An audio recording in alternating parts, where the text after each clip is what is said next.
উন্নয়নের নামে যেন হরিণ লুট হয়েছে সাতক্ষীরার তালায়। গেল ৩ অর্থ বছরে স্থানীয় সরকার মন্ত্রণালয়ের দেয়া ৪,৮৫,০০,০০০ টাকার কি উন্নয়ন হয়েছে তা অনুসন্ধান করেছে যমুনা টেলিভিশন। বেরিয়ে আসে সরকারি অর্থের নয়-ছয় করা ঠিকাদার প্রতিষ্ঠানের নাম, যার নেপথ্যে ছিলেন সাবেক উপজেলা চেয়ারম্যান ঘোষ সনৎ কুমার।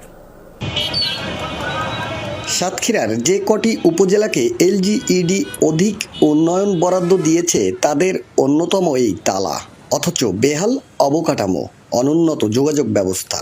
শেষ 3টি অর্থ বছরের বরাদ্দ পর্যালোচনা করে পাওয়া যায় চাঞ্চল্যকর তথ্য। উন্নয়নের নামে লুটপাট হয়েছে বিপুল অঙ্কের টাকা।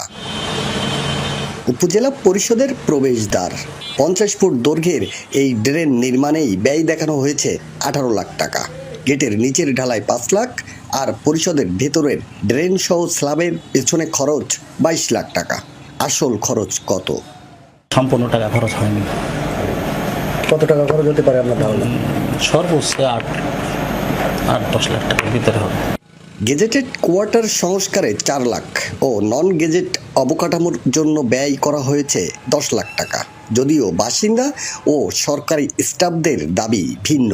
বিল্ডিংগুলো ভালো না, এমনি অনেক খারাপ অবস্থা, বসবাস করার উপযোগী না। 10 লাখ টাকার কোনো কাজ হয়েছে কিনা আপনি দেখেছেন? 10 লাখ টাকা আছে তো ব্যাপক, এরকমের কোনো কাজ আমার মনে হয়নি। উপজেলার অভ্যন্তরের ড্রেন নির্মাণের একই প্রকল্প বারবার দেখিয়ে 3 অর্থ বছরে উত্তোলন করা হয়েছে 60 লাখ টাকা। 6 লাখ টাকা ব্যয়ে বঙ্গবন্ধুর ভাস্কর্য নির্মাণের পর তার সৌন্দর্য বর্ধনে আরও 5 লাখ টাকা খরচ দেখানো হয়। লুটপাটের জন্য বেছে নেওয়া হয়েছিল এলজিইডির একের পর এক প্রকল্প। 19 লাখ টাকা মাটি ভরাট করেছে, কোথায় করেছে? কিছুই তো না। 2 লাখ টাকা খরচ হলো। এইবার দেখাবেন যে রহিমের বাড়ির থেকে আফতাবের বাড়ি, আবার আফতাবের বাড়িতে রহিমের বাড়ি। দুর্নীতি ও অনিয়মের কুশীলব কারা? অনুসন্ধানে বেরিয়ে আসে জনগণের অর্থ লোপাটে সনৎ কুমার ব্যবহার করেছেন বেশ কিছু ঠিকাদারি প্রতিষ্ঠানকে। পরিচয় গোপন রাখার শর্তে মুখ খুললেন এক ঠিকাদার। অনিয়মের সাক্ষ্য দিয়েছেন ইউনো অফিসের হিসাব সহকারীও। হ্যাঁ, জামান ট্রেডার্স হচ্ছে আমার ভাই। একটা টাকাও জামান ট্রেডার্স আমারও ভাই পায়নি। একটা টাকাও যদি বলেন, চেয়ারম্যানের কাছে আমি ফোন দিচ্ছি, উপজেলা চেয়ারম্যানের কাছে ফোন দিয়ে বলতেছে আমি টাকা পাইছি 6 লাখ টাকা। উপজেলা চেয়ারম্যানের সমস্ত যে অর্ডার, সেগুলোই বাদবাকি যারা কর্মকর্তা ছিলেন তারাই ফলো করছেন, এবং তার অর্ডারে এই এস্টিমেটগুলো হতো।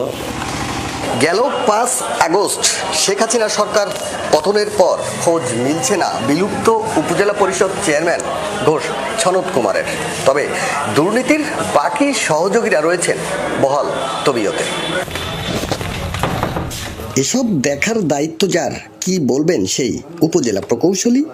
সমন্বয় করে এটা কাজ করা হয়েছে। কোনো জায়গায় কোনো টাকা আছে মানে দুর্নীতি করা হয়েছে এরকম কোনো ধরনের কোনো নাই। ঘটনাগুলো খতিয়ে দেখার আশ্বাস দিলেন জেলা প্রশাসক। আমরা এটা ভেরিফাই করে আমরা শনাক্ত করবো যে আসলে কাজ হয়েছে কি হয়নি, আর না হয়ে থাকলে তাদের বিরুদ্ধে আমরা ব্যবস্থা গ্রহণ করবো। সবশেষ 3টি অর্থ বছরে স্থানীয় সরকার মন্ত্রণালয় এডিপি খাতে তালায় বরাদ্দ দেয় 4,85,00,000 টাকা। আকরামুল ইসলাম, যমুনা নিউজ, সাতক্ষীরা।